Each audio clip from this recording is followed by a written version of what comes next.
14માં દાખલાથી વાત કરીએ। બે સમકેન્દ્રીય વર્તુળાકાર ગૂંચળાઓ x અને y ની ત્રિજ્યા અનુક્રમે 16 સેન્ટીમીટર, x ની ત્રિજ્યા જે છે એ 16 સેન્ટીમીટર છે એટલે 0.16 મીટર થાય। y જે છે ગૂંચળું એની ત્રિજ્યા 10 સેન્ટીમીટર છે એટલે 0.1 મીટર થાય। બરાબર। જે ઉત્તરથી દક્ષિણ દિશામાં રહેલા એક જ શિરોલંબ સમતલમાં રહેલા છે। સમકેન્દ્રીય ગૂંચળાઓ છે એટલે બેયના કેન્દ્રો જે છે એક સમાન છે। આ y છે એટલે એની ત્રિજ્યા ry, આ મોટું જે છે એની ત્રિજ્યા rx। શું કામ જુઓ, x ની ત્રિજ્યા વધારે આપી છે એટલે મેં x બાર દોર્યું। બરાબર। હવે આ જે છે તમે એને દિશા સાથે લ્યો, આ સમક્ષિતિજ, આ શિરોલંબ, આ ઉત્તર, આ દક્ષિણ, આ પશ્ચિમ, આ પૂર્વ। બરાબર। એવી રીતે થશે ને ઉત્તર દક્ષિણ શિરોલંબ સમતલમાં, એટલે આ શિરોલંબ સમતલ થયું ને ઊભું। સમકેન્દ્રીય એટલે કેન્દ્ર બેયના સમાન છે, બેયની ત્રિજ્યા આપેલી છે। આવી રીતે છે આકૃતિ। બરાબર। બે ગૂંચળાઓ રાખેલા છે। ગૂંચળા x ને 20 આંટાઓ છે એટલે ગૂંચળા x ના આંટાઓ nx કહીએ, એ કેટલા આપેલા છે 20, અને તેમાંથી પસાર થતો પ્રવાહ 16 એમ્પિયર છે એટલે x ગૂંચળાનો પ્રવાહ કેટલો આપેલો છે 16 એમ્પિયર। અને ગૂંચળા y ને 25 આંટા છે અને 18 એમ્પિયર પ્રવાહ પસાર થાય છે એટલે આમાં 25 આંટા છે અને પ્રવાહ કેટલો પસાર થાય છે 18 એમ્પિયર। એટલે બેયના આંટાઓ અને બેયના પ્રવાહ આપેલા છે। પશ્ચિમ તરફ મોઢું રાખીને ઊભેલા અવલોકનકારની દ્રષ્ટિએ x-માંથી પસાર થતો પ્રવાહ વિષમઘડી અને y-માંથી સમઘડી દિશામાં છે। હવે સમજો, પશ્ચિમ તરફથી જોઈએ તો y નો પ્રવાહ જે છે એ સમઘડી છે, x નો પ્રવાહ જે છે એ વિષમઘડી છે। બરાબર। ધારો કે અહીંયાથી આમ રાખું, આ ગૂંચળા મારી સામે આમ હોય, બરાબર છે, તો x-માં જે છે એ વિષમઘડી અને y-માં જે છે સમઘડી, એટલે બંનેમાં પરસ્પર વિરોધી દિશામાં પ્રવાહ પસાર થાય છે। કહેવાનો અર્થ એવો છે। બરાબર। તો આ ગૂંચળાઓ તેમના કેન્દ્ર પાસે ઉદ્ભવતા પરિણામી ચુંબકીય ક્ષેત્રનું મૂલ્ય અને દિશા મેળવો। શું રકમ આપણી શું છે, બે સમકેન્દ્રીય ગૂંચળાઓ છે। બરાબર। એ બંને ગૂંચળાઓમાં પરસ્પર વિરોધી દિશામાં પ્રવાહ પસાર થાય છે। બરાબર। બંનેના પ્રવાહ આપેલા છે, આંટાઓની સંખ્યા આપેલી છે, ત્રિજ્યા પણ આપેલી છે। આપણે કેન્દ્ર પાસે પરિણામી ચુંબકીય ક્ષેત્ર મેળવવાનું છે અને આવા MCQ મેં તમને કરાવેલા છે। પહેલાં આપણે વારાફરતી બંનેનું ચુંબકીય ક્ષેત્ર મેળવશું। x ગૂંચળાના કેન્દ્રમાં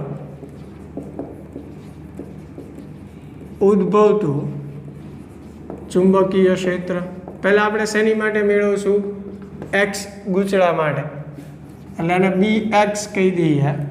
અને ગૂંચળાના માટે સૂત્ર શું થાય, μ0ni/2r। x માટે છે એટલે સફિક્સમાં આપણે x લખશું, તો μ0 જે છે 4π × 10⁻⁷, nx એટલે 20, ix એટલે 16, 2rx એટલે 0.16। રેડી? ચાલો એનું સાદું રૂપ આપી દો, તો 4π બરાબર એને ગુણ્યા 20 એને ગુણ્યા 16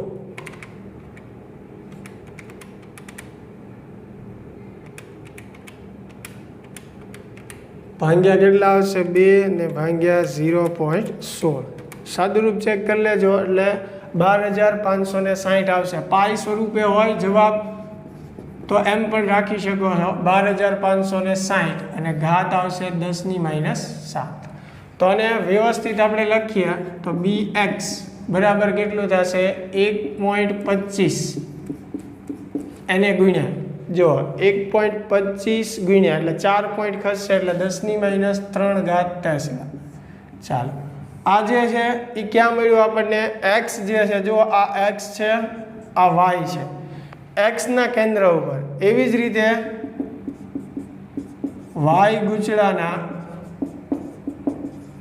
કેન્દ્રમાં ઉદ્ભવતું ચુંબકીય ક્ષેત્ર. તો હવે બધી કિંમત આપણે શેની મૂકવાની છે?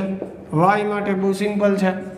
એટલે બી વાય બરાબર μ0 NY/IY છેદમાં 2RY ફરીને 4π ગુણ્યા 10⁻⁷ NY જે છે 25, IY જે છે 18 બરાબર. 2RY જે છે એ કેટલું છે? 0.1 અથવા 0.10, બે એક જ થયું. તો હવે એનું સાદુરૂપ આપી દઈએ 4π બરાબર એને ગુણ્યા 25 એને ગુણ્યા 18 ભાંગ્યા 2 ને ભાંગ્યા 0.1 એટલે 28,260. 28,260 ગુણ્યા 10⁻⁷. તો ફાઇનલી કેટલું થશે? 2.82 એને ગુણ્યા 10⁻³ ટેસ્લા. 1, 2, 3 અને 4 એટલે 2.82. કદાચ મે બી એવું બને તમારા ટેક્સ્ટબુકમાં પાઈ સ્વરૂપે જવાબ આપ્યો હોય તો પાઈ રાખો તોય વાંધો નહીં, અને આવી રીતે પોઈન્ટમાં ફેરવી નાખો તોય વાંધો નહીં. પણ આ જે છે એ જે આપણો ફાઇનલ આન્સર નથી. આપણને શું કીધું છે? પરિણામી ચુંબકીય ક્ષેત્ર મેળવવાનું કીધું છે. શું મેળવવાનું કીધું છે? પરિણામી. અને હવે આમાં જોજો ચુંબકીય ક્ષેત્ર કોનું વધારે છે? એક્સ કરતાં વાયનું વધારે છે. ખાસ એ ધ્યાન રાખજો, પરિણામી ચુંબકીય ક્ષેત્ર મેળવવાનું કીધું હોય એટલે પરિણામી સદિશ જેનું મૂલ્ય વધારે હોય ને એની દિશામાં હોય. આ બે જે છે બરાબર એમાંથી આનું મૂલ્ય વધારે છે એટલે આની દિશામાં હશે. એ આપણે નક્કી કરશું કઈ દિશામાં, પણ ટૂંકમાં એ યાદ રાખો બરાબર. પાઈ સ્વરૂપે એમને રાખી શકો છો, મેં અહીંયા પોઈન્ટમાં ફેરવી નાખ્યું છે બરાબર, એટલે ચિંતા કરવાની જરૂર નથી. હવે આપણે મેળવવાનું છે પરિણામી. તો કોઈ પણ સદિશ રાશિ માટે પરિણામી મેળવવાની 4 રીત છે. 11મા ધોરણમાં તે મેં તમને શીખવાડેલી છે બરાબર. કે ખાસ કે બે સદિશ વચ્ચે થીટા ખૂણો હોય તો r બરાબર √a² + b² + 2ab cos θ. એ સૂત્ર પરથી બે સમાન દિશામાં હોય તો સરવાળો થાય, વિરુદ્ધ દિશામાં હોય તો બાદબાકી થાય, અને લંબ હોય તો આપણે માનની રીતે મેળવીએ. તો પહેલાં તો એ નક્કી કરવું પડશે કે આ બેયની પોતાની સ્વતંત્ર દિશા કઈ છે. આપણે ક્યાં મેળવવાનું છે? કેન્દ્ર પાસે. જુઓ આ કેન્દ્ર. હવે પહેલાં હું એક્સનું વિચારું. આ એક્સ છે, આ એનું કેન્દ્ર, પ્રવાહ આમ છે બરાબર છે. તો તમે સમજો કેન્દ્ર પાસે મારે મેળવવાનું છે બરાબર. હવે કેન્દ્ર પાસે મારે મેળવવું હોય, સમજો કેન્દ્ર પાસે મારે મેળવવું હોય તો સીધી વાત છે. આમાં આપણે એક જમણા હાથનો નિયમ શીખ્યા હતા, પ્રવાહની દિશામાં આંગળીઓ વાળો. પ્રવાહની દિશામાં આંગળીઓ વાળો એટલે અંગૂઠાની દિશામાં ચુંબકીય ક્ષેત્ર મળે. એટલે આમાં 12 તરફ થયું. જો આ BX જે છે ક્યાં થશે? 12 તરફ થશે. સમજાય છે બરાબર? એટલે આ 12 તરફ થયું. શેનું? એક્સનું. હવે એવી જ રીતે આનું બહાર તરફ થયું. વાયનું તમે વિચારો. વાયમાં પ્રવાહ વિષમગળી દિશામાં સમગળી દિશામાં છે. તો આવી રીતે આંગળીઓ સમગળી દિશામાં વાળું તો જો અંગૂઠો અંદર આવે એટલે અંદર તરફ થયું કે નહીં બરાબર. તો આમાં અંદર તરફ થયું તો બેયનું જુઓ પરસ્પર વિરોધી દિશામાં થયું. તો હવે પરિણામી મેળવવું હોય તો બાદબાકી કરવી પડે કે નહીં? એટલે પરિણામી મેળવવા માટે BY માંથી BX બાદ કરશું, કેમ કે BY મોટું છે. અને પરિણામી દિશા કઈ હશે? તો કે BY ની દિશામાં, એટલે કે અંદરની તરફ આમ હશે. જો તમે સમતલ તમારી સામે રાખો તો. બાકી આ પશ્ચિમ જે છે એ પાછળ તરફ થયું, પૂર્વ આગળ તરફ, એટલે એમ પણ તમે લખી શકો પશ્ચિમ તરફે. સમજાય છે? કેમ કે આ તો મેં તમને એક સમતલમાં દર્શાવીને બતાવ્યું છે. બાકી 4 દિશા સમજો તો એટલો તો ખ્યાલ આવે ને. આ ઉત્તર દક્ષિણ છે, આ પશ્ચિમ ક્યાં હોય, પૂર્વ ક્યાં હોય. સમજાય છે વાત?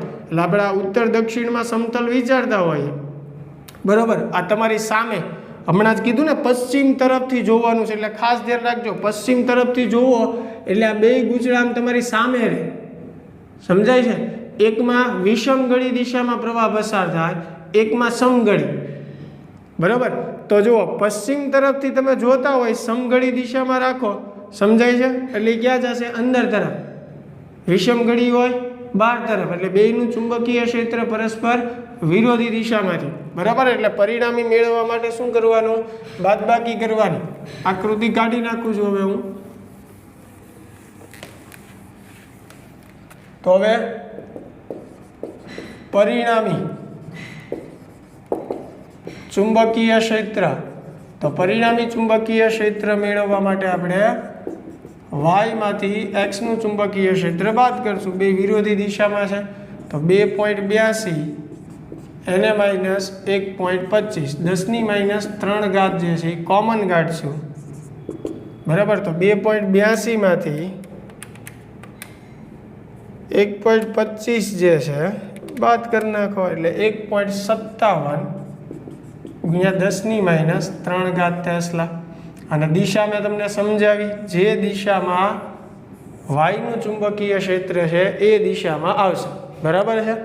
એટલે પશ્ચિમ તરફથી આપણે જોઈએ છીએ એટલે વાયુનું તમે નિરીક્ષણ કરો એટલે ટેક્સ્ટ બુકમાં તમારે દિશા પશ્ચિમ તરફે લખી. બાકી બહુ સિમ્પલ છે.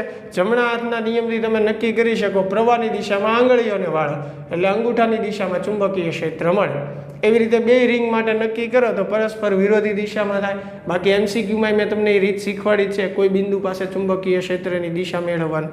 પણ આમાં વાય વધારે છે એટલે વાયની દિશામાં ચુંબકીય ક્ષેત્ર હશે. એટલે કે સ્વાધ્યાયમાં 4.15 જે છે, બરાબર? બહુ સિમ્પલ છે. આમાં થોડુંક ધારણા ઉપર છે આ દાખલો કે 10 સેન્ટીમીટર લંબાઈ, L બરાબર આપણને શું કીધું છે? 10 સેન્ટીમીટર એટલે 0.1 મીટર થશે, બરાબર? અને 10⁻³ એ બરાબર 10⁻³ મીટર સ્ક્વેર. આડછેદના ક્ષેત્રફળ ધરાવતા વિસ્તારમાં 100 ગાઉસ, બી બરાબર 100 ગાઉસ, તારે ટેસ્લામાં ફેરવું એટલે 100 ગુણ્યા 10⁻⁴ ટેસ્લા લખવું પડે, બરાબર? તો ઓવરઓલ 10⁻² ટેસ્લા થશે. અને વ્યવસ્થિત લખો તો જેટલું નિયમિત ચુંબકીય ક્ષેત્ર જરૂરી છે.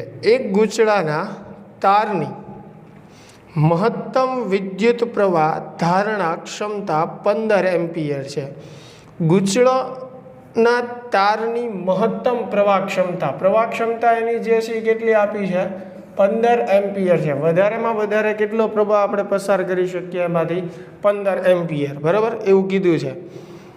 તથા તેના કેન્દ્રની આસપાસ એકમ લંબાઈ દીઠ વધુમાં વધુ 1000 આંટા પ્રતિ મીટર, એટલે સ્મોલ n આપણને આપેલું છે કે વધારેમાં વધારે આપણે કેટલા આંટા વીંટવી શકીએ?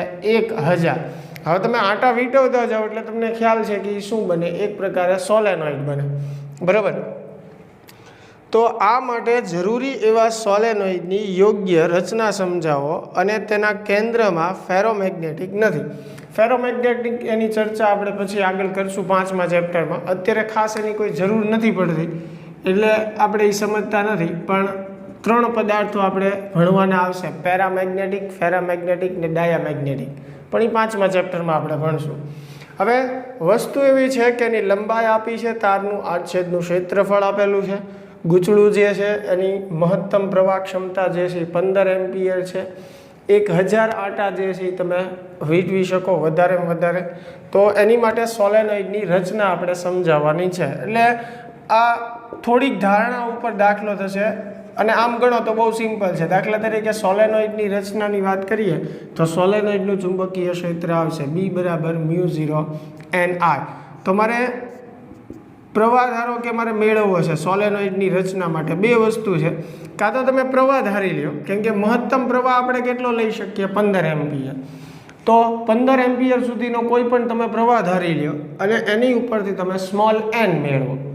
અથવા સ્મોલ n જે છે એ તમે ધારી લ્યો, કેમ કે આપણને મેક્સિમમ કેટલા આંટા કીધા છે? 1000. હવે એક વસ્તુ સમજો, સોલેનોઇડમાં જેટલા આંટાઓની સંખ્યા વધારે છે એટલા આંટાઓ જે છે એ નજીક વીંટવાશે, ટાઈટ રહેશે, એકદમ નજીક. એટલું ચુંબકીય ક્ષેત્ર જે છે એ નિયમિત હશે. માનો કે આંટાઓ છૂટા છૂટા હોય તો એ ચુંબકીય ક્ષેત્ર એટલું બધું નિયમિત ન રહે. એટલે આપણે આંટાઓની સંખ્યા મેક્સિમમ ધારવાની. બાકી 1000 સુધી આપણને બીજી કોઈ શરત નથી આપી, એટલે મેક્સિમમ 1000 આંટા કીધા છે, તો 800 લઈ શકો, 900 લઈ શકો, તો એના આધારે તમે પ્રવાહ મેળવી શકો. એટલે ફરીને કહું છું, બે રીતે તમે આમાં જવાબ આપી શકો છો, બરાબર. કાં તો આંટાઓની સંખ્યા ધારી લ્યો અને એની ઉપરથી પ્રવાહ મેળવો, અથવા પ્રવાહ ધારી લ્યો અને એની ઉપરથી આંટાઓની સંખ્યા મેળવો. તો I બરાબર આમાં કિંમત મૂકો, b જે છે એ 10⁻2 μ0 એટલે 4π ગુણ્યા 10⁻7, બરાબર. સ્મોલ n જે છે એ 1000 આપણે મેક્સિમમ જ લેશું, બરાબર, નિયમિત ચુંબકીય ક્ષેત્ર મળે એ માટે થઈ. તો 10 ની કેટલી ઘાત આવશે? 3, એટલે 1/4π આપણે કરવાનું છે, એટલે કેટલું આવશે? 0.0796. I બરાબર 0.0796. એને ગુણ્યા 10 ની ઘાત જે છે -+3 ઘાત ઉપર જાય એટલે માઇનસ થશે, એટલે ઉપર -5 અને -7 ઉપર આવે એટલે પ્લસ, એટલે 10 ની +2 આવશે. તો આનું સાદું રૂપ તમે આપો એટલે એ 7.96 થાય એમ્પિયર. હવે 7.96 એમ્પિયર એટલે ઓલમોસ્ટ ગણો તો એ 8 એમ્પિયર જેવું થયું, નિયર અબાઉટ. એટલે એનો અર્થ એવો થયો કે આપણે તો એમાંથી આટલું ચુંબકીય ક્ષેત્ર મેળવવા માટે આંટાઓની સંખ્યા જો એટલી રાખીએ તો પ્રવાહ જે છે એ કેટલો પસાર કરવો જોઈએ? 8 એમ્પિયરનો પ્રવાહ પસાર કરવો જોઈએ.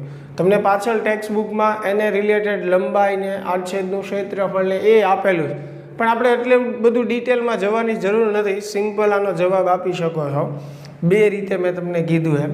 એક તો તમે પહેલાં આંટાઓની સંખ્યા જે છે, બે ઓપ્શન છે, કેમ કે તમને કીધું છે કે મહત્તમ પ્રવાહ તમે કેટલો લઈ શકો? 15, અને આંટાઓની સંખ્યા એકમ લંબાઈ દીઠ કેટલી લઈ શકો? 1000. તો સીધી વાત છે, આંટાઓની સંખ્યા તમે ધારી લો અને એની ઉપરથી પ્રવાહ કેટલો પસાર કરવો સોલેનોઇડમાં એ તમે કહી દો, અથવા એનાથી ઉલટું પ્રવાહ જે છે એ તમે ધારી લો 15 એમ્પિયર સુધીનું. દાખલા તરીકે મેક્સિમમ પ્રવાહ તમે ધારી લો 15 એમ્પિયર, તો એના આધારે આંટાઓની સંખ્યા કેટલી મળે છે જુઓ. પણ હા, આંટાઓની સંખ્યા 1000 કરતાં ઉપર જવી જોઈએ નહીં.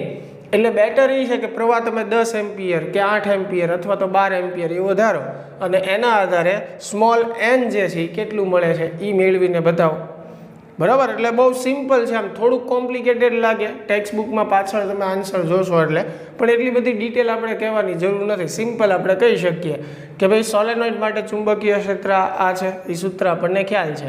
તો હવે સ્મોલ n જે છે હું ધારી લઉં કે ભાઈ ધારો કે હું 1000 આંટા વીંટું છું, તો એની માટે મારે પ્રવાહ એટલો પસાર કરવો જોઈએ. થઈ ગઈ સિમ્પલ વાત. ચાલો આગળ જે છે એ 16મો દાખલો, બરાબર. 16મા દાખલાની અંદર કેપિટલ R ત્રિજ્યા અને n આંટા ધરાવતા એક વર્તુળાકાર ગૂંચળામાંથી વિદ્યુત પ્રવાહ I પસાર થાય છે અને તેની અક્ષ પર તેના કેન્દ્રથી x અંતરે ચુંબકીય ક્ષેત્રનું મૂલ્ય. હવે એ સૂત્ર આપણે ભણી જ ગયા છીએ, μ0 n I r²(2x² + r²). r એટલે ત્રિજ્યા, x એટલે ગૂંચળાના કેન્દ્રથી અંતર બિંદુ, આવું સૂત્ર છે જે આપેલું છે. તો પહેલો જવાબ એમાં આપણે એવો મેળવવાનો છે કે દર્શાવો કે ગૂંચળાના કેન્દ્ર પાસે આ સમીકરણ જાણીતા સમીકરણ જેવું છે. આ થિયરીમાં મેં તમને સમજાવેલું છે, કેન્દ્ર પાસે ચુંબકીય ક્ષેત્ર મેળવવું હોય, બરાબર, કેન્દ્ર પાસે ચુંબકીય ક્ષેત્ર આપણે મેળવવું હોય તો x બરાબર શું મૂકવું પડે? 0, બરાબર. આની સાબિતી તમારે દર્શાવવાની છે, કેમ કે દાખલામાં કીધી છે દર્શાવો, એટલે x બરાબર તમે 0 મૂકો, ઉપર μ0 n I r²m નીચે 2, x બરાબર 0 મૂકો એટલે આ 0, અહીંયા 2 કેન્સલ થાય એટલે r નો શું આવશે? ઘન. હવે એક r² કેન્સલ થાય એટલે μ0 n I છેદમાં 2r. તો ગૂંચળાના કેન્દ્ર પર ઉદ્ભવતા ચુંબકીય ક્ષેત્રનું સૂત્ર આ જ છે, જે આપણે થિયરીમાં પણ ભણી ગયા છીએ. અહીંયા ફરીને આપણે ખાલી x બરાબર 0 મૂકીને બતાવ્યું. આમાં જે બીજો ભાગ જે છે એ ઘણો મોટો છે, એ વ્યવસ્થિત આપણે સમજવાનો છે. પહેલાં ચાલો વિડીયો પુશ કરીને એટલું લખી લ્યો, ત્યારબાદ આપણે આગળ વધીએ. ઓકે, ચાલો લખાઈ ગયું છે.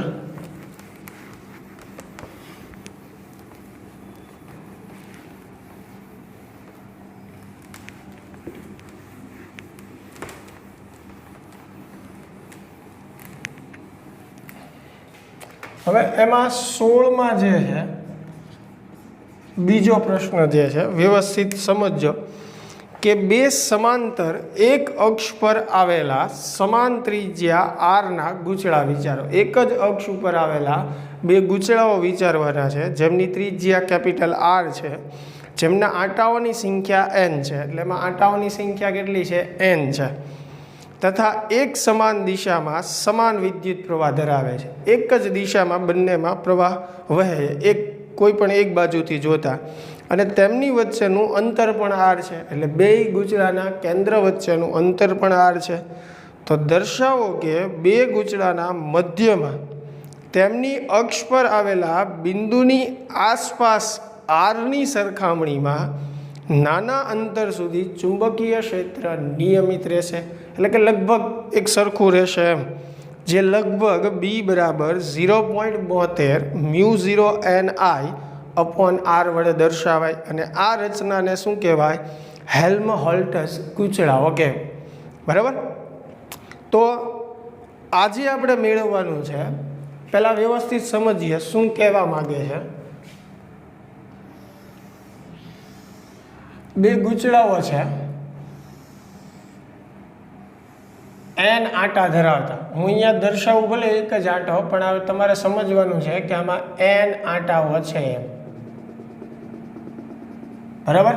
બંને ગૂંચળાઓ જે છે એની ત્રિજ્યા કેપિટલ આર છે. બે ગૂંચળાઓ જે છે એની ત્રિજ્યા કેટલી છે? Capital R. બંને ગૂંચળાઓ વચ્ચેનું અંતર, બંને ગૂંચળાના કેન્દ્ર વચ્ચેનું અંતર જે છે એ પણ કેપિટલ આર છે. આવી રીતે રાખેલા છે એક જ અક્ષ ઉપર. હવે ધારો કે હું આ દિશા આ બાજુથી જોઉં છું તો બંનેમાં એક જ દિશામાં પ્રવાહ વહે છે. એટલે ધારો કે વિષમઘડી દિશામાં લઉં બેયમાં પ્રવાહ, એટલે બેયમાં પ્રવાહ જે છે આપણે વિષમઘડી કોઈ પણ એક દિશામાં ધારવાનો છે, એટલે મેં વિષમઘડી દિશામાં ધાર્યો બંનેમાં આ બાજુથી જોતા. બરાબર. ઓલા તરફથી જોશો તો સમઘડી લાગશે, પણ બેયમાં એક જ દિશામાં પ્રવાહ પસાર થાય. હવે એની અક્ષ ઉપર આવેલું મધ્ય બિંદુ, ધારો કે અહીંયા કોઈ મધ્ય બિંદુ ઓ આવેલું છે, તો મધ્ય બિંદુ છે એટલે તમને ખ્યાલ પડશે કે ભાઈ ગૂંચળાના કેન્દ્રથી બેયનું અંતર જે છે એ r/2 થશે. બરાબર. હવે આપણને શું કીધું છે કે આ જે અક્ષ છે, બરાબર, એનું આ મધ્ય બિંદુ છે. હવે મધ્ય બિંદુથી આર કરતાં ઓછા અંતર, આર કરતાં ઓછું અંતર હોય એવા બિંદુએ ચુંબકીય ક્ષેત્ર નિયમિત હશે, લગભગ એક સરખા જેવું હશે, અને જેની કિંમત આપણને બી બરાબર 0.72 μ0 ni અપોન આર જેટલું સાબિત કરવાનું કીધું છે. હવે કોઈ પણ એક બિંદુ આપણે ધારવાનું છે કે જેનું અંતર આર કરતાં ઓછું હોય. તો ધારો કે આ જે મધ્ય બિંદુ છે ત્યાંથી હું અહીંયા કોઈ પી બિંદુ ધારી લઉં જેનું અંતર ડી હોય. બરાબર. તો જો આ ડી અંતર સીધું દેખાય જ છે ને, આર કરતાં ઓછું હશે, ગૂંચળાની નજીક પણ છે. બરાબર. તો આપણે આ બિંદુએ ચુંબકીય ક્ષેત્ર, પરિણામી ચુંબકીય ક્ષેત્ર, આ બિંદુ પાસે પરિણામી ચુંબકીય ક્ષેત્ર, એટલે કે આ ગૂંચળાના લીધે અને આ ગૂંચળાના લીધે એ જે સાબિત કરવાનું કીધું છે એ આપણે સાબિત કરવાનું છે. આ આપણી રકમ છે. સમજાય છે? બે ગૂંચળાઓ છે એક જ અક્ષ ઉપર, એટલે કે બંનેના કેન્દ્રો એક જ અક્ષમાંથી પસાર થાય, બે વચ્ચેનું અંતર આર છે, એની અક્ષ ઉપરનું મધ્ય બિંદુ, ત્યાંથી એવું અંતર લેવાનું કે જે આર કરતાં ઓછું હોય, અને એ બિંદુ પાસે આપણે ચુંબકીય ક્ષેત્ર મેળવવાનું છે. બહુ સરળ શબ્દમાં, એટલે કે આ જે પી બિંદુ છે ત્યાં મારે આ બે ગૂંચળાના લીધે પરિણામી ચુંબકીય ક્ષેત્ર મેળવવાનું છે. બરાબર. આનું કેન્દ્ર જે છે એ તમે કદાચ O1 કહી દો, આનું કેન્દ્ર જે છે એ તમે O2 કહી દો. બરાબર. ખાલી સરળતા માટે.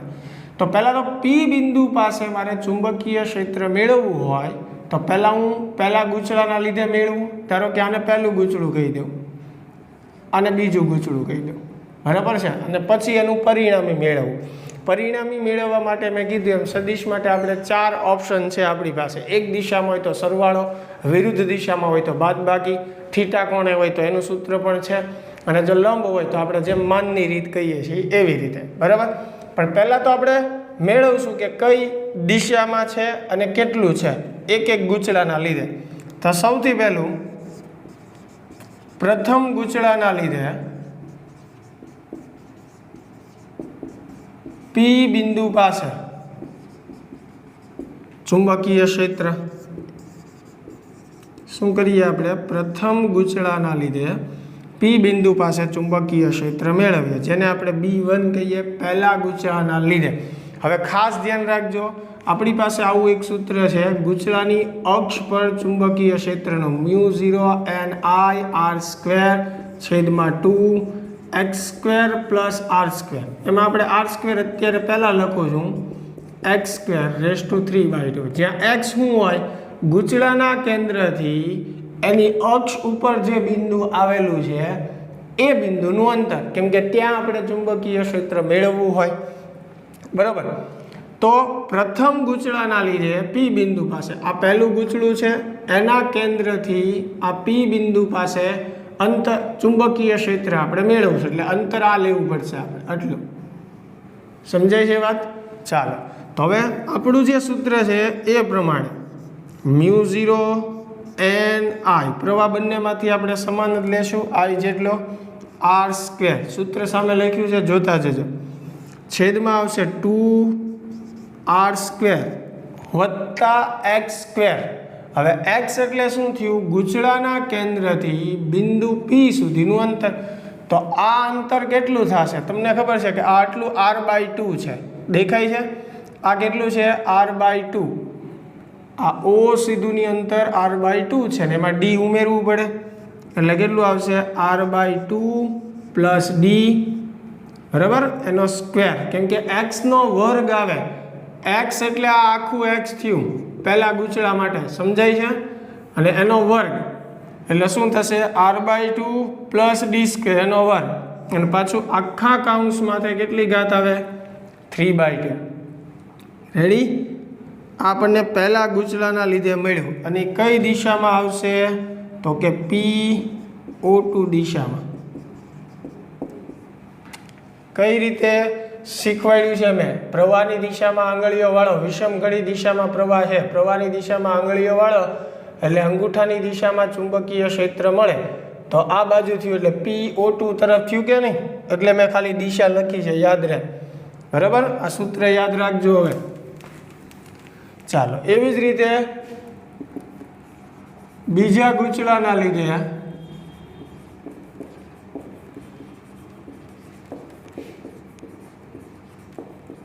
પી બિંદુ પાસે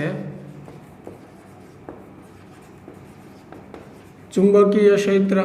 હવે આપણે બીજા ગૂંચળાના લીધે મેળવીએ, એને આપણે B2 કહીએ.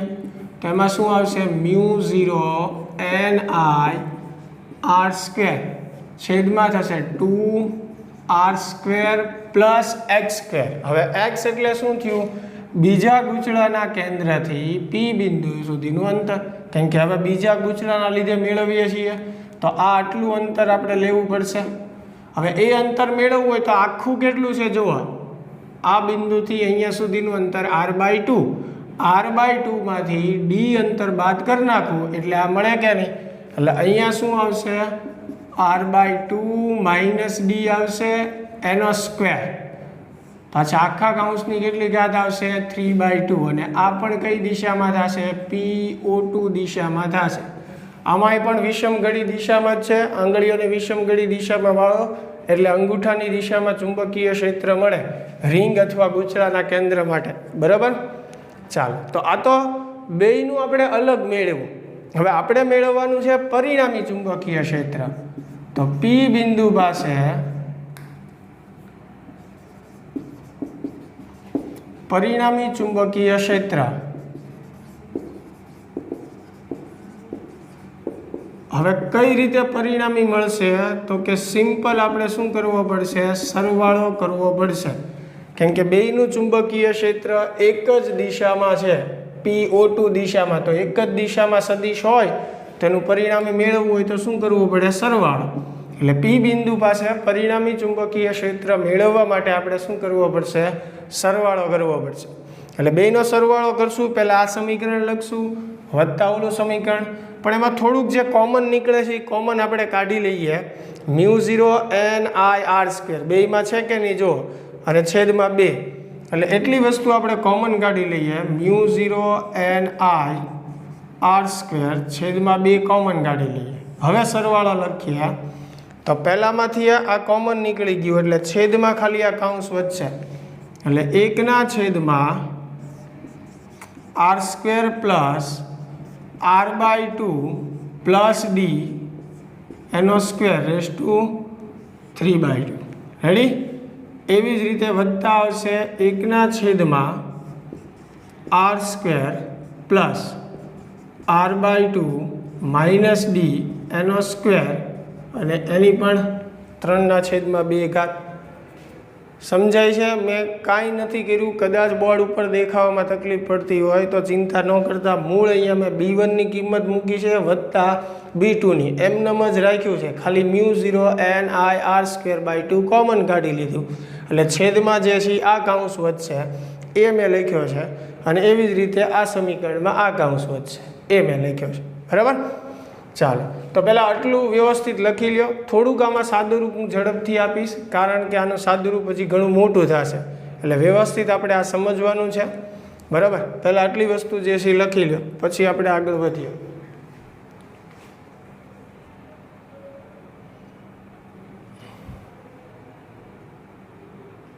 ઓકે, ચાલો, લખાઈ ગયું છે. હું જ્યારે કહું છું લખવાનું ત્યારે યાદ રાખજો, વિડીયો પોઝ કરીને પછી લખવાનું છે, જેથી કરીને બાકી ન રહી જાય.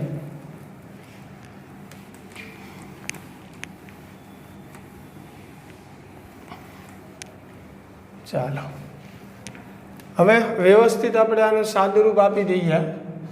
પહેલું જે પદ છે μ0 NIR²/2, બરાબર? એ એમનેમ રાખવાનું છે. અંદરના કાઉન્સનું જ આપણે સાદુરૂપ આપવાનું છે. તો એની અંદર જો હવે આનું વિસ્તરણ વર્ગની રીતે થાય ને, r/2 plus d², r/2 plus d² એનો વર્ગ છે. તો વર્ગનું વિસ્તરણ આવડે તમને? પહેલા પદનો વર્ગ વત્તા નિયમના 2 પહેલું પદ ગુણ્યા બીજું પદ ને વત્તા બીજા પદનો વર્ગ. તો પહેલા પદનો વર્ગ કરો, r/2 નો વર્ગ કરો. ખાસ આ r² લખવાનું છે પાછું, હું ખાલી r² જે છે એમના. હવે વર્ગની રીતે આ પદનું વિસ્તરણ કરું તો પહેલા પદનો વર્ગ થઈ ગયો. પછી શું આવશે? જુઓ, આ પહેલા પદનો વર્ગ એટલે r²/4 વત્તા, હવે નિયમના 2 પહેલું પદ ગુણ્યા બીજું પદ, એટલે અહીંયા 2 કેન્સલ થશે કે નહીં? એટલે અહીંયા વચ્ચેનું પદ શું આવશે? rd આવશે. સમજાય છે? પછી શું આવે? અંતિમ પદનો વર્ગ એટલે d² આવે. બરાબર? એટલે અહીંયા આવશે d². બરાબર? અને એની કેટલી ઘાત છે પાછી? 3/2. આખું 1/છેદમાં આવશે. ચાલો, વત્તા સેમ એવી રીતે આ પદમાં આપણે સાદુરૂપ આપવાનું છે r² એમનેમ, પણ અહીંયા માઇનસ છે, તો માઇનસ હોય તો શું થશે? અહીંયા માઇનસ આવશે, અને કયા માઇનસ આવશે? બાકી તો બધું એમનેમ જ રહેશે. એટલે હવે એ પણ હું ડાયરેક્ટ સીધું લખું છું. જુઓ, r² plus r²/4 minus rd થશે પ્લસ d², અને એની કેટલી ઘાત? 3/2. બરાબર? ઉપર અહીંયા 1. ચાલો, થઈ ગયું.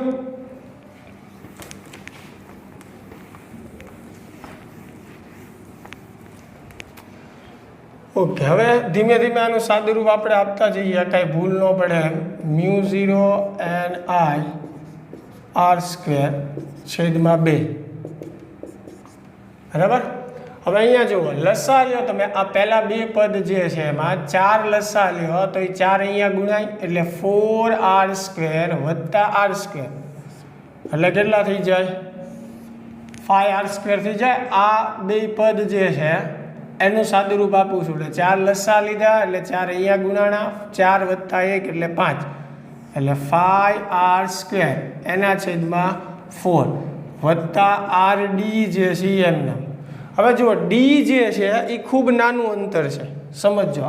r very greater than D હોવાથી આપણે ડીને શું કરીએ અવગણીએ. તો હવે એનો વર્ગ જે છે સૂક્ષ્મ વસ્તુ હોય દાખલા તરીકે 0.1 હોય તો એનો વર્ગ કરો તો એનાથી નાનો થાય. એકદમ નાનું અંતર હોય ને એનો તમે વર્ગ કરો તો એ એની કરતાંય નાનું થશે. એટલે d² ને આપણે શું કરી શકીએ અવગણી શકીએ. એટલે d² જગ્યાએ આપણે 0 મૂકીએ છીએ એ હમણાં લખી નાખીએ બરાબર. એટલે d² જે છે અવગણ્યું આ rd આ બે પદનું સાદું બરાબર વત્તા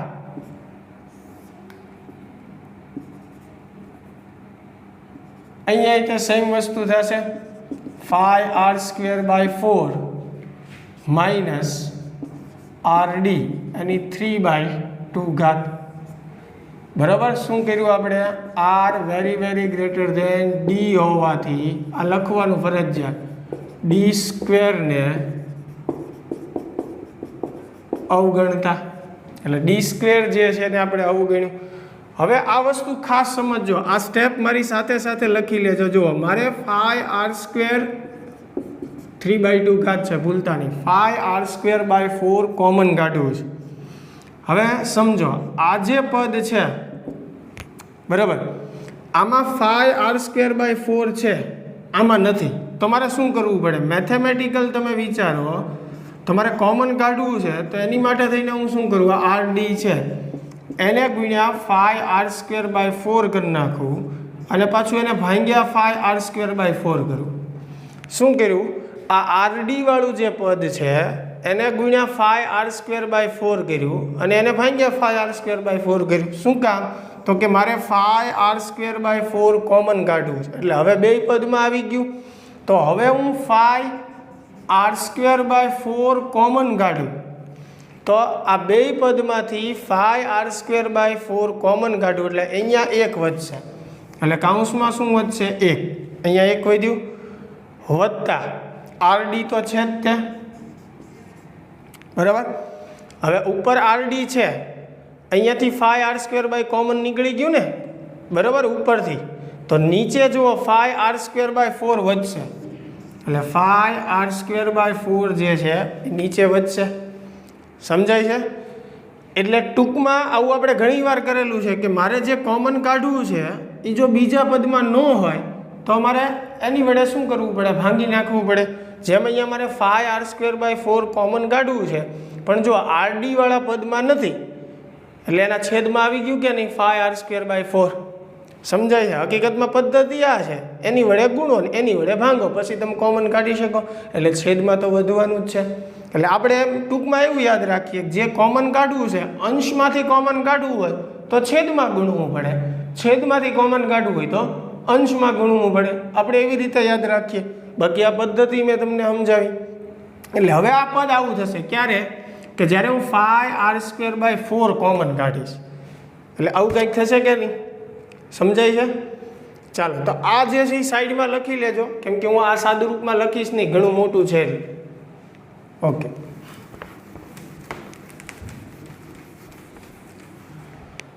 ફરીને આપણે આગળ સાદું રૂપ આપીએ એટલે b બરાબર μ0 ni r²/2 જે છે એઝ ઇટ ઇઝ.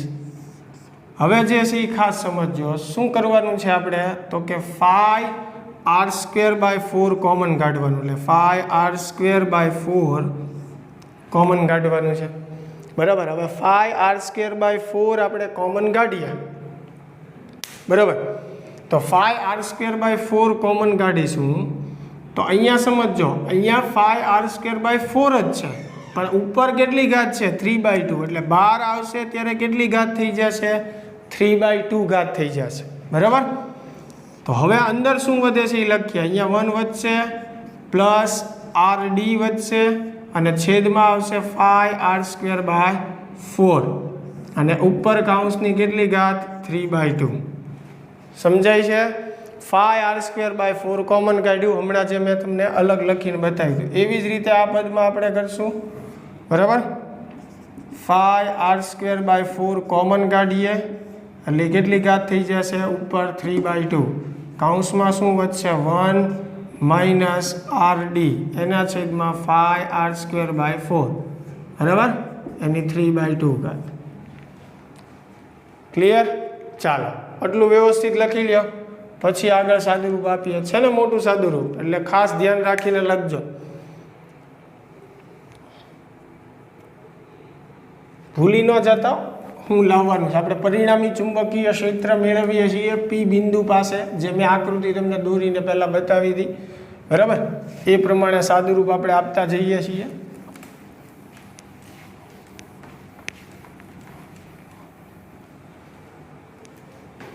ચાલો હવે આગળ સાદુરૂપ આપણે આપીએ એટલે બી બરાબર μ0 ni r²/2 જે છે એઝ ઇટ ઇઝ હવે જો આ બેયના છેદમાં છે કે નહીં અહીંયા સમજો એટલે એને આપણે બહાર લઈ લઈએ 5r²/4 અને એની કેટલી ઘાત આવશે 3/2 એટલે બેયમાં લખવું નહીં હવે બીજી વસ્તુ અહીંયા આપણે સાથે સાથે શું કરશું બરાબર જો આ કૌંસ જે છે આખો ઉપર છે આમ સમજો આ તો બહાર નીકળી ગયું એટલે એકના છેદમાં આ કૌંસ વધ્યો હવે એકના છેદમાં x હોય તો એને x ની -1 ઘાત લખી શકીએ એકના છેદમાં x ની 3/2 ઘાત હોય તો x ઉપર આવે તો -3/2 લખાઈ ગઈ નહીં તો આખો કૌંસ જે છે આપણે ઉપર લઈ જશું એટલે એની ઘાત માઇનસ થઈ જશે બીજી વસ્તુ આ 4 જે છે એ અંશમાં જશે એટલે એવી રીતે હું લખીશ 1 + 4rd એના છેદમાં 5r². હવે તમે એક r કેન્સલ કરી શકો એટલે એક r કેન્સલ થઈ જાય એટલે ઉપર 4d વધે અને નીચે 5r વધે થોડુંક સાદુરૂપ સાથે સાથે આપજો એટલે -3/2 પ્લસ એવી જ રીતે આ કૌંસ પણ ઉપર આવશે બરાબર એટલે 1 - 4d / 5r બરાબર એની કેટલી ઘાત થશે -3/2 રેડી હવે આનું વિસ્તરણ તમને આવડે છે 1 + x⁴n હોય તો 1 પ્લસ પછી બીજું સ્ટેપ શું આવે n × x બરાબર આવું વિસ્તરણ ઘણીવાર મેં તમને કરાવેલું છે એટલે યાદ રાખજો આ n જે છે એ આગળ ગુણાય છે આની સાથે 1 + x⁴n હોય તો બીજા પદમાં અહીંયા n ગુણાય પછી ક્રમશઃ દરેક પદની ઘાત વધતી જાય પણ માઇનસમાં જેમ ઘાત વધે એમ પદ નાનું થતું જાય એટલે આ આગળના પદ જે છે આપણે શું કરીએ છીએ અવગણીએ છીએ મેથ્સવાળાને આનું વિસ્તરણ આખું ખ્યાલ હોય આપણે ફિઝિક્સમાં જેટલું જરૂરી છે આ બે સ્ટેપ યાદ રાખો 1 + n × x એટલે આ જે ઘાત છે એની સાથે તમારે સીધી ગુણવાની છે બરાબર તો b બરાબર હવે જુઓ અહીંયા પણ સાથે સાથે આપણે સાદુરૂપ આપતા જશું μ0 ni r² એના છેદમાં 2 5ની 3/2 ઘાત એટલે 5ની 3/2 ઘાત પછી r નો વર્ગ છે એની 3/2 ઘાત કરો એટલે અહીંયા 2 કેન્સલ થાય એટલે r નો ઘન થાય પછી આ છેદનો છેદ અંશમાં જાય એટલે 4 ઉપર જશે પણ ઉપર કેટલી ઘાત આવશે 3/2 કેમ કે આ ત્રણેય પદની 3/2 ઘાત છે એટલું સાદુરૂપ તો આવડવું જોઈએ હવે અહીંયા 1 પ્લસ હવે આ -3/2 અહીંયા ગુણાઈ જાય એટલે માઇનસ થઈ જશે 4 તેરી 12 d અને 2 નીચે ગુણાશે એટલે 10r આ 3/2 આગળ આવી જશે આની યારે ગુણાઈ જશે 3/2 એટલે ઉપર 4 × 3 12 નીચે 5 × 2 એટલે 10 અને માઇનસ છે એટલે ± થઈ જશે આ વત્તા આ 1 હવે ફરીના માઇનસ અહીંયા ગુણાય એટલે માઇનસ પ્લસ અને એનું પણ કેટલું આવશે 12d / 10r રેડી ચાલો બાકી હોય એ લખી લેજો વ્યવસ્થિત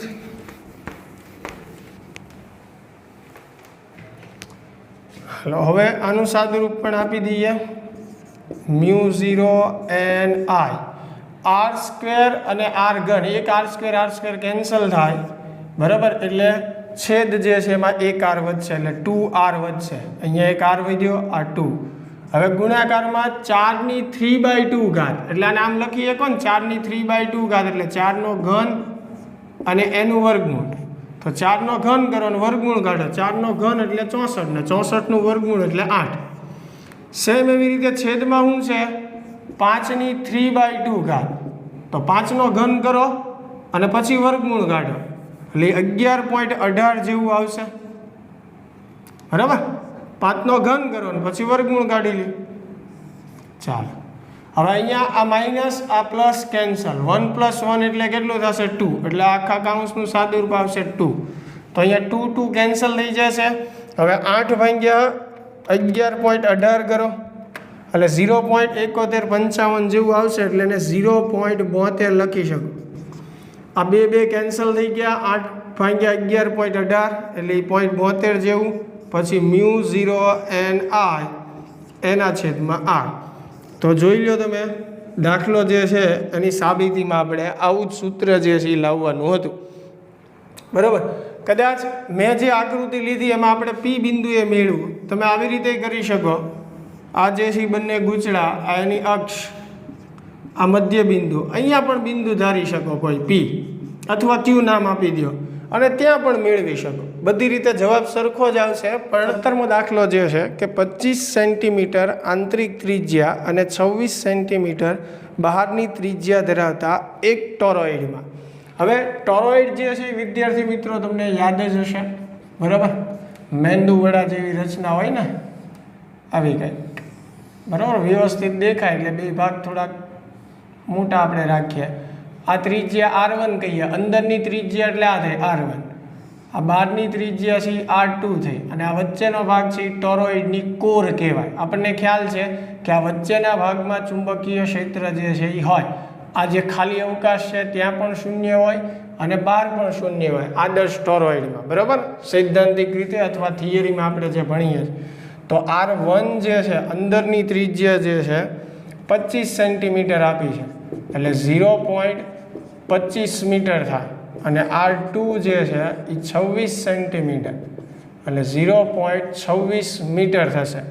તો આપણે ગણતરીમાં જે ત્રિજ્યા આવે છે એમાં આપણે સરેરાશ ત્રિજ્યાનો ઉપયોગ કરશું, એટલે r1 + r2/2 કરવાનું. બરાબર, એટલે 0.25 + 0.26 એને ભાંગ્યા આપણે 2 કરશું એટલે 0.255. બરાબર, એની આસપાસ તારના 3500 આંટા, n બરાબર 3500 આપેલું છે, કેપિટલ N. એકમ લંબાઈ દીઠ હોય તો સ્મોલ n હોય, ખાલી આંટાઓની સંખ્યા લખ્યું હોય એટલે કેપિટલ N હોય. જો તારમાંથી 11 એમ્પિયરનો પ્રવાહ પસાર થતો હોય એટલે I બરાબર 11 એમ્પિયર, તો ટોરોઇડના બહારના વિસ્તારમાં ચુંબકીય ક્ષેત્ર કેટલું થાય? હવે ટોરોઇડના બહારના વિસ્તારમાં ચુંબકીય ક્ષેત્ર 0 થાય, એ આપણને ખ્યાલ જ છે. બહારના વિસ્તારમાં શું થાય? 0. થિયરી મેં ભણી ગયા છીએ. બરાબર છે, એટલે ત્યાં b બરાબર 0. બીજું, ટોરોઇડની કોરની અંદર એટલે આ ભાગ, અને ત્યાં આપણે મેળવેલું છે ચુંબકીય ક્ષેત્રનું સૂત્ર. b બરાબર શું થાય? μ0 સ્મોલ ni. હવે સ્મોલ n નથી આપણી પાસે, તો સ્મોલ n એટલે શું થાય? કેપિટલ N છેદમાં 2πr. ટોરોઇડના કિસ્સા માટે સ્મોલ n એટલે કેપિટલ N ના છેદમાં L, અને L એટલે શું થશે? 2πr. પરિઘ થાય, રિંગ છે ને એક પ્રકારે, એટલા માટે. હવે આમાં કિંમત મૂકી દો, 4π × 10⁻⁷ n જે છે 3500, n × I જે છે 11. બહુ સરળ છે. 2π r જે છે આપણે સરેરાશ ત્રિજ્યા લેશું 0.255. તો પાઈ કેન્સલ થશે, 2 × 2 = 4. એટલે સાદુરૂપ આપી દો તમે આનું, તો 2 × 3500 ઉપર એટલું જ વધશે ને, એને × 11. બરાબર, અને છેદમાં ભાગ્યા 0.255. બરાબર, તો એને આપણે શું લખી શકશું?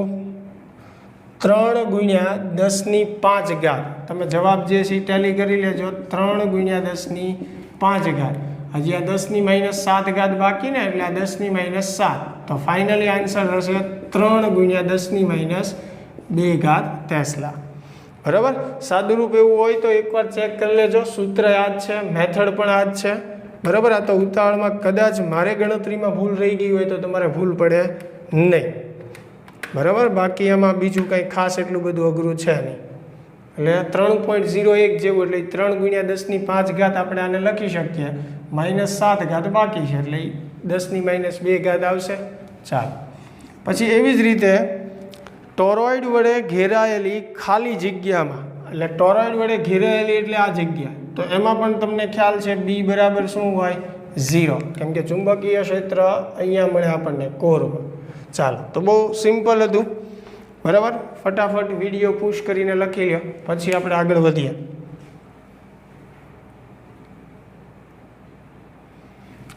ઓકે. એની પછી 18મો જે છે પ્રશ્ન, એ થિયરેટિકલ છે. આપણે થિયરીમાં કંઈક ને કંઈક ભણી ગયેલા છીએ, એની ઉપરથી તમને પ્રશ્ન છે. તો એનો જવાબ જે છે એ તમારે આપવાના છે, તમારે તૈયાર કરવાના છે. જો કોઈ વસ્તુ તમને એમાં ન સમજાય અથવા તમે જવાબ ન આપી શકો તો હું તમને કરાવી દઈશ, એટલે ચિંતા કરવાની જરૂર નથી. પણ તમને જાતે એટલે આપું છું કે તમે વિચારતા થાઓ કે આપણે જે થિયરી ભણ્યા છે એની ઉપરથી કેવા પ્રશ્નો હોય છે અને એ પ્રશ્નનો જવાબ આપણે કઈ રીતે આપી શકીએ. બરાબર. એટલે જો એમાં કંઈ અટકતા હોય તો તમે મને કહી શકો છો. હવે 19મા દાખલાથી આપણે વાત કરીએ. કેથોડ ગરમ થવાથી ઉત્સર્જાયેલા એક ઇલેક્ટ્રોન 2 કિલોવોટ વિદ્યુત સ્થિતિમાન, એટલે વોલ્ટેજ આપ્યા છે કેપિટલ V કહીએ 2 કિલોવોટ, એટલે 2 × 10⁻³ વોલ્ટ.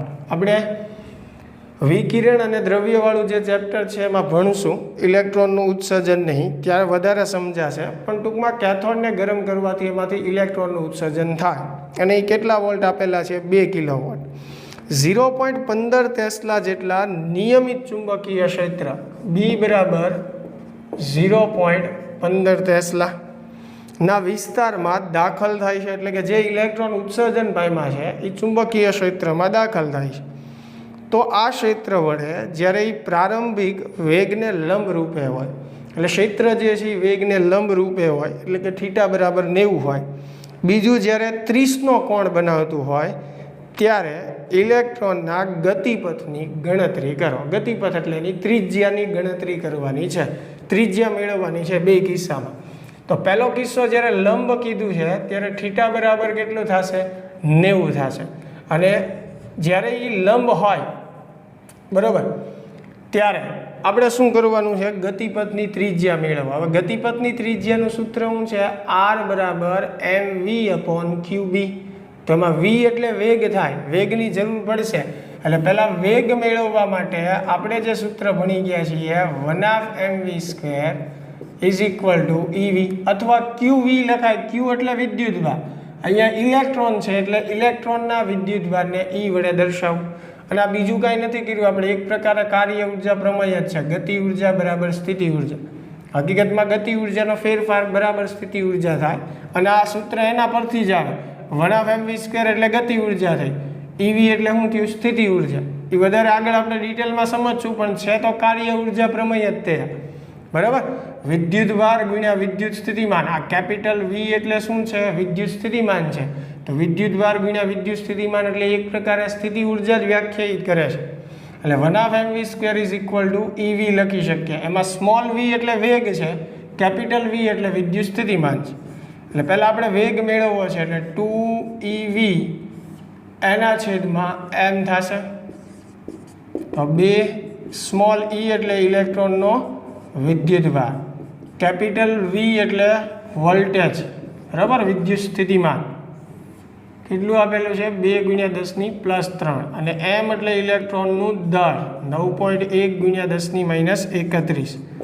તો v² બરાબર કેટલું આવશે? ગણતરી કરો. ચાલો, 2 × 1.6 એને × 2 ભાગ્યા 9.1 એટલે આવશે 0.7032, અને એને × 10⁻³ લખવાની બાકી છે.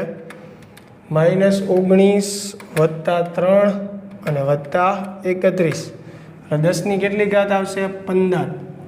હવે ખાસ ધ્યાન રાખજો, આ v² બરાબર છે વી જોતું હોય આપણે તો વર્ગમૂળ લેવું પડે, પણ એમાંય ધ્યાન રાખવાનું છે વર્ગમૂળ કાઢતી વખતે 10ની ઘાત બેકી હોવી જોઈએ યુગ્મ, એટલે આને યુગ્મ ઘાતમાં ફેરવવા માટે 7.032 કરવું એટલે અહીંયા 14 ઘાત થઈ જાય. હવે તમે 7.032નું વર્ગમૂળ કાઢો એટલે 2.65 આવશે. વી બરાબર 2.65 ગુણ્યા 10ની 7 ઘાત, વર્ગમૂળ કાઢો એટલે ઘાત અડધી થાય. આ જે છે આપણને શું મળ્યું? વેગ મળી ગયો. શું કામ? તો કે આપણે ગતિપથની ત્રિજ્યા મેળવવાની હતી. પહેલાં ક્યારે? તો કે થીટા બરાબર 90 હોય ત્યારે. હવે થીટા 90 હોય ત્યારે આપણે લંબ રૂપે હોય ત્યારે સૂત્ર મેળવેલું જ છે, આર બરાબર mv અપોન qv. ક્યુ એટલે વિદ્યુતભાર, એમ એટલે કણનું દળ. તો અહીંયા ઇલેક્ટ્રોનની વાત છે એટલે દળ ઇલેક્ટ્રોનનું આવશે. વી એટલે સ્મોલ વી એટલે વેગ મેળવ્યો છે આપણે 2.65 ગુણ્યા 10ની 7 ઘાત એના છેદમાં ક્યુ એટલે ઇલેક્ટ્રોનનો વિદ્યુતભાર 1.6 ગુણ્યા 10ની -19 અને બી જે છે 0.15. ચાલો કેલ્ક્યુલેટર કાઢી સાથે સાથે સાદુરૂપ આપી દો મારી, એટલે આન્સર આવે છે કે નહીં ચેક થઈ જાય. 9.1 ગુણ્યા 2.65 એને ભાગ્યા 1.6 અને ભાગ્યા 0.15 એટલે કેટલું આવશે? 100.47 અથવા 100.48 એમ લખી શકો. ગુણ્યા 10ની ઘાત આપણે ગણવાની છે -31 વત્તા 7 અને વત્તા 19 એટલે 10ની કેટલી ઘાત આવશે? -5 અને આ જવાબ શેમાં આવશે? મીટરમાં. તો એક તમે લખી શકો, જુઓ 1.00 લખો એટલે એક જ થયું એટલે આને 1 લખ્યા બરાબર. એને ગુણ્યા 10ની -3 ઘાત મીટર બરાબર. 2 ઘાત આપણે ગુણી નાખીએ એટલે 1 થઈ જશે, -3 ઘાત મીટર. પછી એમએમમાં લખવું હોય તો 1 મિલીમીટર એમ પણ લખી શકો, સેન્ટીમીટર કે મીટરમાં મિલીમીટરમાં લખી શકો. આપણને સ્પેશિયલી પૂછ્યું નથી બરાબર, પણ આ તો વાત છે.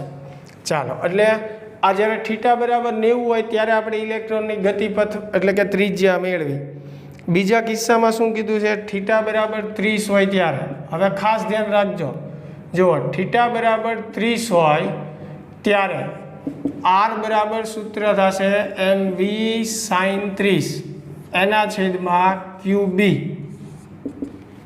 શું કામ આવું થશે યાદ આવે છે? મેં તમને થિયરીમાં સમજાવ્યું હતું, જ્યારે ક્ષેત્રને લંબ રૂપે દાખલ થાય ત્યારે વેગના 2 ઘટકો પડતા થાય. એક v cos થીટા જેને સમાંતર ઘટક કહેવાય, એક ઉપર તરફ v sin થીટા જે લંબ ઘટક કહેવાય. અને v sin થીટાના લીધે એ શું થાય છે? ઉપર નીચે જાય છે, એટલે કે વર્તુળાકાર ફરે છે. v cos થીટા એને ક્યાં લઈ જાય છે? x દિશામાં લઈ જાય છે. આખું મેં એ લેક્ચરમાં સમજાવેલું.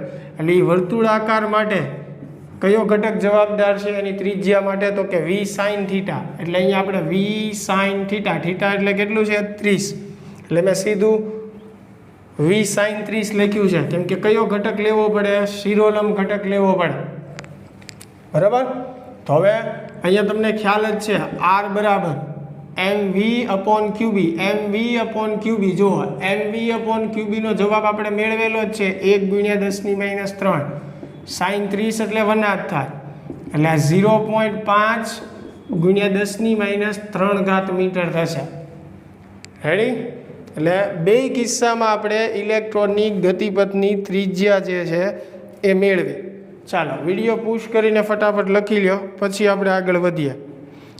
ખાસ જ્યારે હું કહું છું ત્યારે તમારે વિડીયો પુશ કરીને લખવાનું છે.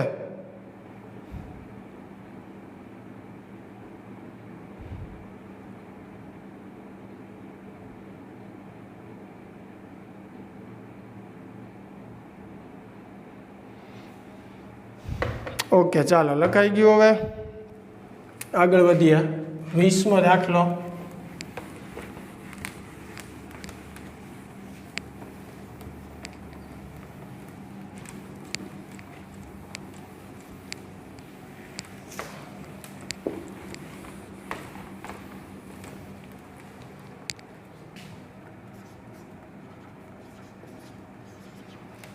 જો 20મો દાખલો જે છે હેલ્મહોલ્ટ્ઝ ગૂંચળાઓ, જેની આપણે વાત 16મા દાખલામાં કરી, ની મદદથી નાના વિસ્તારમાં 0.75 ટેસ્લાનું બી બરાબર 0.75 ટેસ્લા ચુંબકીય ક્ષેત્ર આપેલું છે, નિયમિત ચુંબકીય ક્ષેત્ર ઉત્પન્ન કરવામાં આવ્યું છે.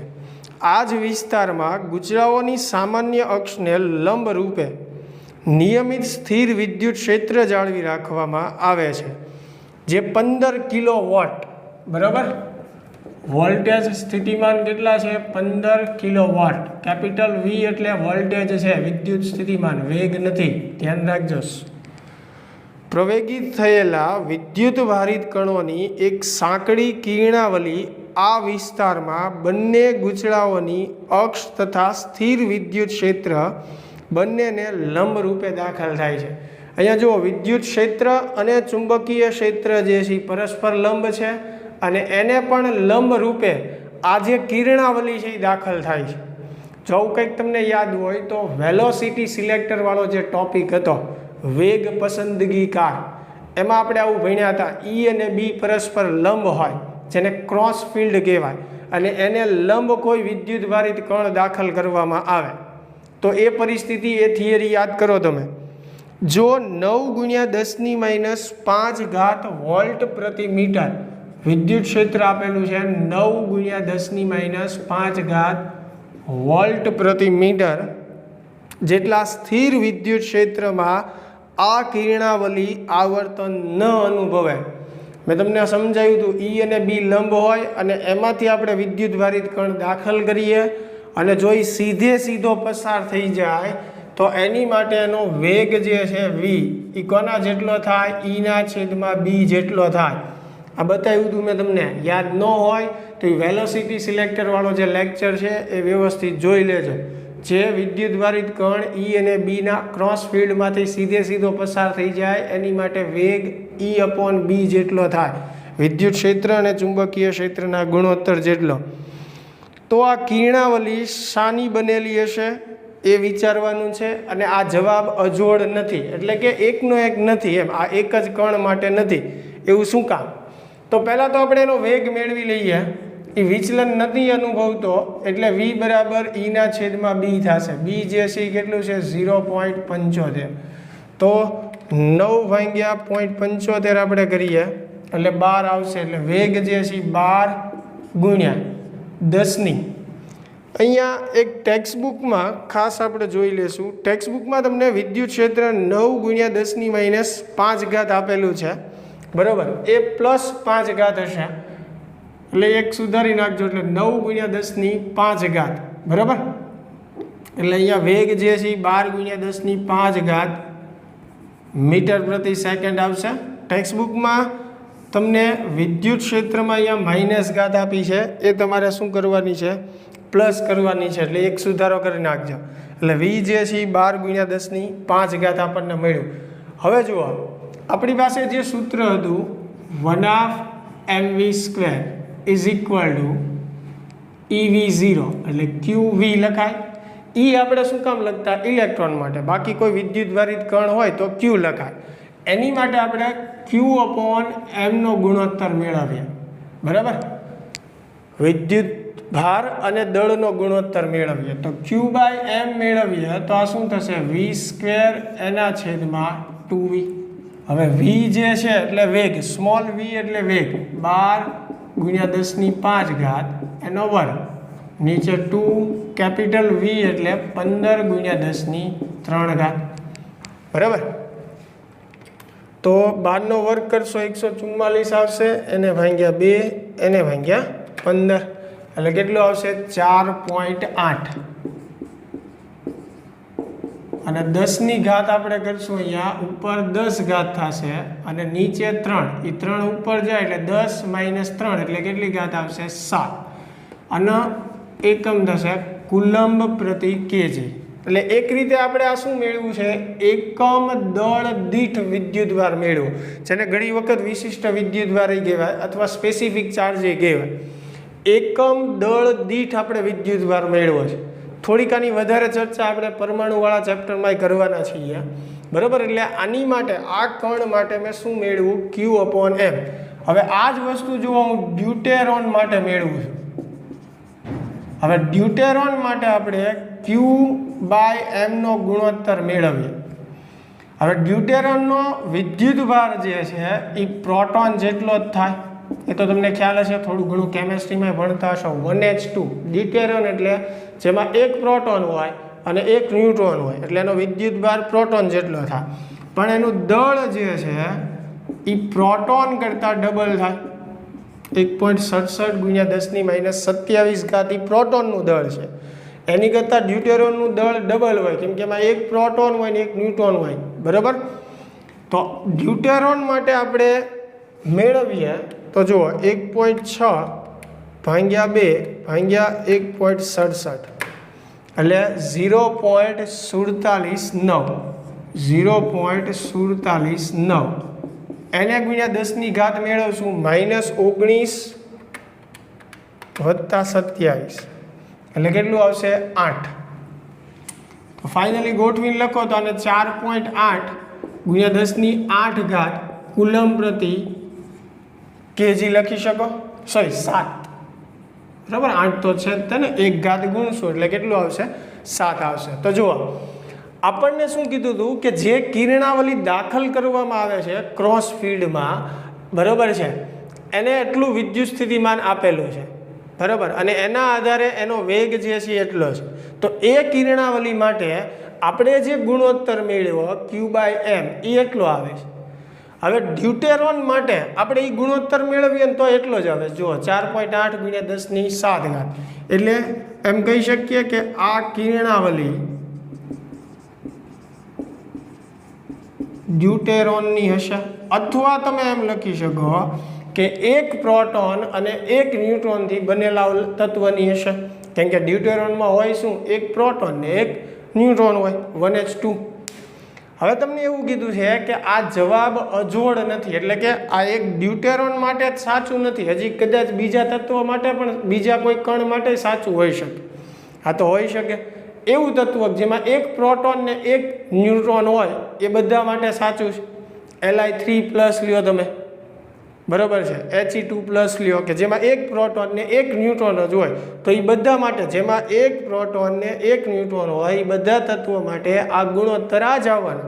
એટલે જરૂરી નથી કે આ એકલા ડ્યુટેરોન માટે જ સાચું છે, બરાબર. એવું કોઈ પણ તત્વ કે એવો કોઈ કણ કે જેમાં એક પ્રોટોન ને એક ન્યુટ્રોન હોય તો એની માટે આ સાચું છે. એટલે આ જવાબ અજોડ નથી એમ, એકલો ડ્યુટેરોન માટે સાચો નથી. મેં કીધું એમ Li3+ માટે પણ સાચો છે, એટલે બીજા આન્સર આના મળી શકે. પણ આ તો એક આપણે સિમ્પલ ડ્યુટેરોન માટે બતાવ્યું કે આ કિરણાવલી શેની હશે? ડ્યુટેરોનની, અથવા તો એક પ્રોટોન અને એક ન્યુટ્રોનમાંથી બનેલા તત્વની કિરણાવલી હશે. સમજાય છે વાત? બરાબર. એટલે ખાસ સમજજો, આમાં આપણે કહેવાનું શું હતું કે ક્રોસ ફિલ્ડમાં જે કિરણાવલી દાખલ થાય છે એ સીધી પસાર થઈ જાય છે. હવે સીધી પસાર થતી હોય તો એની માટે આપણે આ મેળવેલું છે v બરાબર શું થાય? E/b થાય. એટલે વેગ એનો મેળવો. પછી એની ઉપરથી આપણે શું કર્યું? એ કિરણાવલી માટે Q/m નો ગુણોત્તર મેળવો, જેને વિશિષ્ટ વિદ્યુતભાર કહેવાય અથવા એકમ દળ દીઠ વિદ્યુતભાર કહેવાય. એ એટલો આવે છે. હવે આ જ વિદ્યુતભાર આપણે ડ્યુટેરોન માટે ચેક કર્યો તો એ પણ એટલો જ આવે છે. એટલે એનો અર્થ એવો થયો કે આ શેની કિરણાવલી હોય? ડ્યુટેરોન, બરાબર. ચાલો વ્યવસ્થિત વિડીયો પુશ કરીને લખી લ્યો, પછી આગળ આપણે દાખલો ગણીએ 21મો. ઓકે, ચાલો લખાઈ ગયું હશે.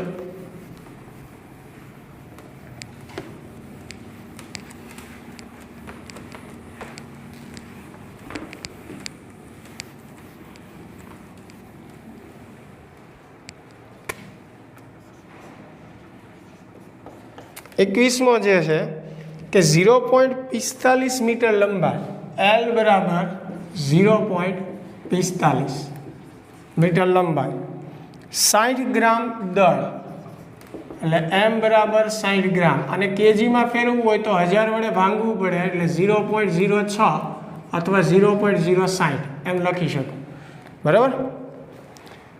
બાંધેલા એક સીધો વાહક સળિયો તેના છેડે બાંધેલા બે તાર વડે સમક્ષિતિજ લટકાવેલો છે. એટલે જુઓ, એક આવી રીતે આમ સળિયો છે, બરાબર, એના છેડે બે તાર બાંધી દઈએ આમ, અને આવી રીતે લટકે છે.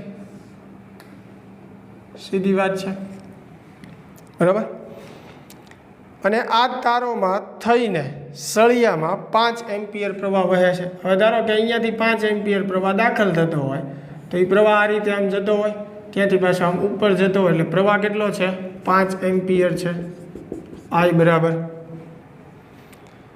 તો આ વાહક સળિયાને લંબ રૂપે કેટલું ચુંબકીય ક્ષેત્ર ઉત્પન્ન કરવું જોઈએ કે જેથી તારોમાં તણાવ, ચુંબકીય ક્ષેત્ર કેટલું ઉત્પન્ન કરવું કે જેથી તણાવ બળ શૂન્ય થાય?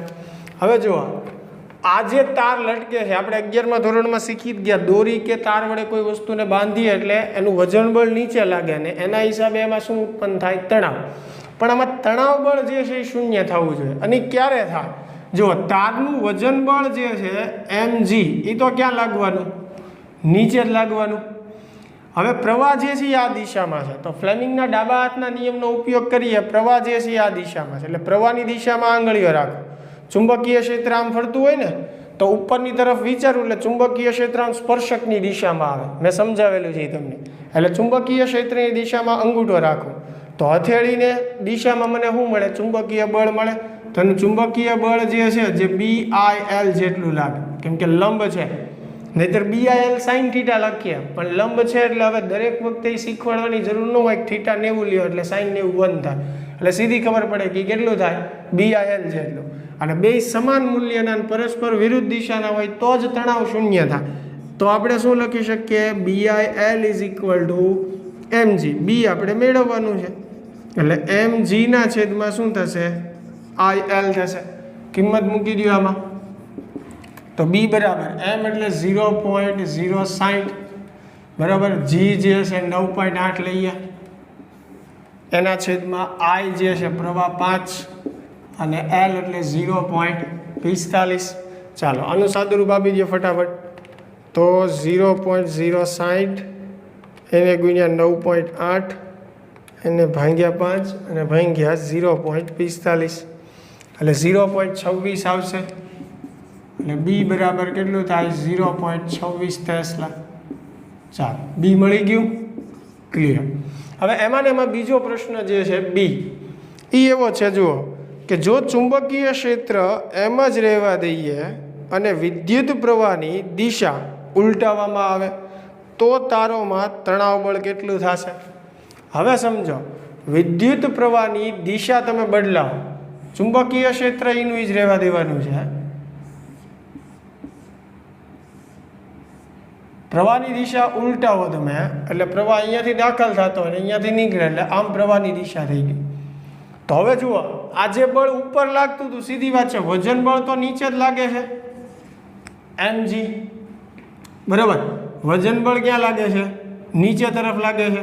તો હવે ચુંબકીય બળ જે છે એ પણ બદલાઈ જશે, કેમ કે જે પહેલાં ઉપર લાગતું હતું પ્રવાહની દિશા ઉલટાવો એટલે એ બળ ક્યાં થઈ જશે? નીચે તરફ થઈ જશે, બરાબર છે. એટલે mg અને BIL બંને જે છે એ ક્યાં લાગશે? નીચે તરફ લાગશે. એટલે તણાવ બળ આપણે મેળવવું હોય તો શું કરવું પડે? બેનો સરવાળો, અથવા સીધું 2 ગુણ્યા mg કરી નાખવું.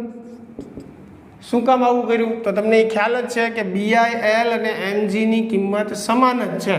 તો સીધી વાત છે કે 2 વાર સરવાળો કરું અથવા 1 ને ગુણ્યા 2 કરું, જવાબ હરખો જ આવે. તમને આમ ન સમજાય તો તમે mg વત્તા BIL પણ કરી શકો છો, જવાબ હરખો જ આવશે. પણ આ સરળ પડશે, આપણને ખ્યાલ છે કે બેયની વેલ્યુ તો સરખી જ છે, તો એકનું મૂલ્ય મેળવવું, ગુણ્યા 2 કરી નાખવું, કેમ કે બે એક જ દિશામાં છે. એટલે હવે તણાવ બળ આપણે મેળવવું હોય 2m, m એટલે 0.06 અથવા 60 અને g એટલે 9.8, તો 2 ગુણ્યા 0.06 એને ગુણ્યા 9.8 કરીએ એટલે કેટલું આવશે? 1.176 બરાબર. અને તણાવ બળનો એકમ શું થશે? ન્યૂટન. બળ કોઈ પણ હોય એનો એકમ ન્યૂટન જ થાય. ચાલો, વ્યવસ્થિત દાખલો જે છે આખો લખી લ્યો, બરાબર. સાદું રૂપમાં ને એમાં ખાસ ધ્યાન રાખજો, હું ફટાફટ સમજાવતો હોય થોડીક મર્યાદાઓને લીધે, એટલે કે ઉતાવળમાં ગણતરીમાં ભૂલ રહી ગઈ હોય તો ખાસ ચેક કરી લેવું, બરાબર. 99% કોઈ જગ્યાએ ભૂલ ન રહે એવો જ હું પ્રયત્ન કરીશ. પણ મેં કીધું એમ મેથડ હું સાચી જ શીખવતો હોય, આ તો કિંમત મૂકીને જ્યારે ગણતરી કરતા હોય ત્યારે ઉતાવળમાં કંઈક અલગ લખાઈ ગયું હોય તો એ ધ્યાન રાખવાનું કહું. બાકી મેથડ સાચી જ શીખવાડું છું એટલે ચિંતા કરવાની જરૂર નથી, બરાબર છે. ચાલો, તો આ લેક્ચરમાં વિદ્યાર્થી મિત્રો આપણે અહીંયા સુધી રાખીએ છીએ. આગલા લેક્ચરમાં જે છે આપણે 22મા દાખલાથી આગળ વધીશું. Thank you.